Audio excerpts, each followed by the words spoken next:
teammate Draymond Green. And the Warriors have the lead. 2-point lead. Draymond Green gets away with the travel. They had just called a travel on LeBron and then don't call one on Draymond. That seems backwards. LeBron then misses badly, but Davis is there with the offensive rebound. Lakers back within 2. Davis had 17 in the game. This was the big shot.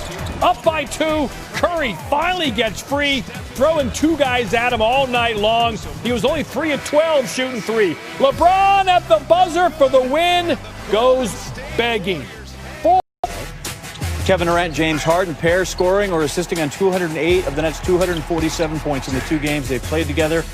Both of those W's. According to Elias, they are the first teammates ever to each score 30 or more points in each of their first 2 games together with a franchise. So far, the thing's working. We'll see what happens when they throw some Kyrie Irving into that mix as well. Tim Legler is a basketball talent. He sees the whole floor, so he's here with us on SportsCenter to talk about what he saw in the Nets win over the Bucks. And Timmy, after 2 games with James Harden, offense meshes nice. How is it that it meshes so nice with this team? Yeah, well, first, it's seamless with Harden and Durant because Durant scores so easily and efficiently. He doesn't really get his flow interrupted by James Harden. So now you've got 2 of the best offensive players in NBA history. And Harden, his ability to control the basketball and draw multiple guys to him and his passing ability out of that, John, is really just going to make this team almost unguardable at times. And we'll take a look at some examples from this one. You know, the way that he can get defenses to overcommit to him is special. And this is a perfect example. 2 guards, that should just be a switch on that ball screen, but because it's Harden, you get 2 guys miscommunicate. They linger a little bit longer than they normally would. Joe Harris just runs to an open spot for an easy shot. Here in transition, 4 white shirts, all eyes on Harden, flow to that side of the floor, and you forget about a guy like Kevin Durant's easiest basket he's going to get maybe all season, and then he wins one-on-one matchups. This is Drew Holiday, one of the best defensive guards in the league. Can't keep him in front. He gets to the backline defender, Bobby Portis, and now it's an easy dunk for DeAndre Jordan. Just his ability to be able to control possessions. It's unlike any other player in the league. Now in Houston, it was really him every trip. And then you put 4 3-point shooters around him. This is a little bit different now because he draws guys, and when that ball gets swung and now it ends up in the hands of Kevin Durant against a rotating defense or guys closing out and their space, forget it. It's impossible to stop them. So I'm just really impressed 2 games in to how easily these 2 guys have meshed together, and the impact of James Harden is undeniable. The guy's just simply one of the best offensive players at creating offense this league has ever seen, and Brooklyn's now seen it for their first 2 games with him. All right, I've been reviewing the rules. You got KD and you have Harden. You add Kyrie, that's 3. You get 5. I think this is the Joe Harris question, right? How do you fit in the new look Nets rotation if you're not one of those big 3? I texted a buddy tonight, how much would I like to be Joe Harris right now? The guy's not going to take a contested shot all season. It's amazing to be him and living in that world because he's got one of the best strokes in the league already, and now he's in a situation where there's just not enough defenders to find him. If he just stays active, he's going to get all the looks he wants. DeAndre Jordan is a perfect fit at center also with his ability to screen and dive, and even like a guy like Jeff Green who can play some power forward for you defensively and take some of the pressure off of KD, but then can step out and space the floor with his 3-point shooting. So I think they've got perfect complementary parts around these 2 guys. Here's the problem.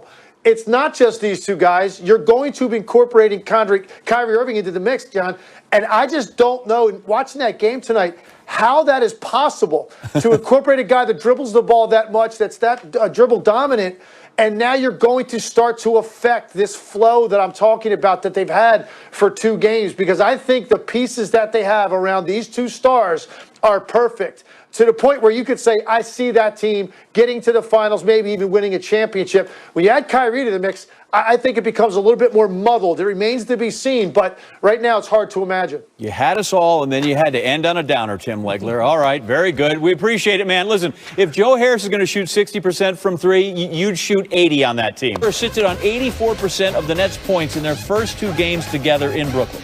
208 out of 247, both victories, and they've picked it up in the 4th quarter in both wins. The pair has scored or assisted on 61 of the Nets' 69 fourth-quarter points. As you'd expect, Steve Nash, good coaching, get it to your best players. Harden now in his 2nd partnership go-around with KD.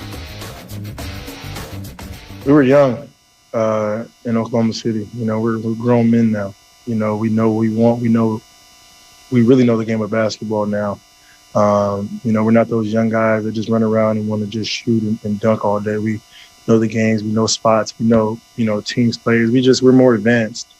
And then for me, as I sit back, I know what type of player Kevin Durant is. You know, he's one of the best players that ever touched a basketball.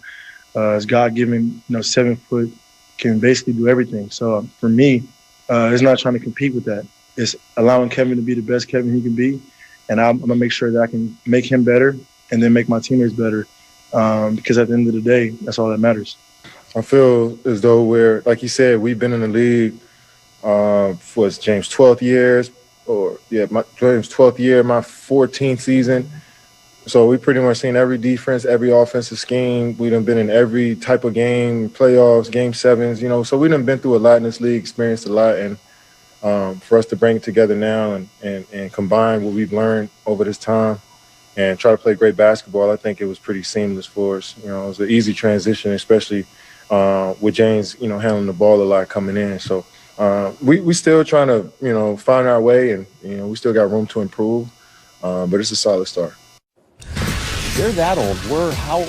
We'll go by the numbers. Shut up, Beavis. Harden and Durant combined for 138 points in their first 2 games there with the Nets. Second most by any 2 teammates in their first 2 games, behind only Wilt Chamberlain and York Lloris, who had 151 in 1961 for the Warriors. The thing is, Wilt had 139. Other dude had 12. Harden becomes the first player ever to get at least 30 points, 10 assists in his first 2 games with a new team, averaging 33 points, 13 assists in his first 2 games with Brooklyn. As you said, no turnovers in the second half after going 9 in the first game and 6 in the first half here.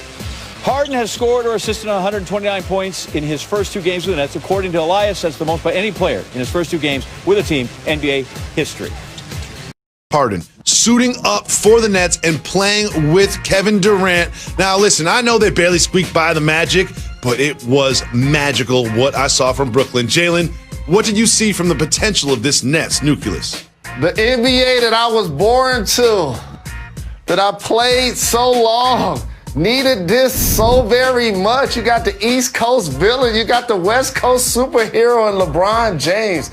And I was sitting back watching the Derek Coleman, Kenny Anderson throwback jerseys, and I was also watching the Bucks play. And I saw Giannis go 1 for 10 from the free throw line. And you know what I was thinking? KD's winning the East.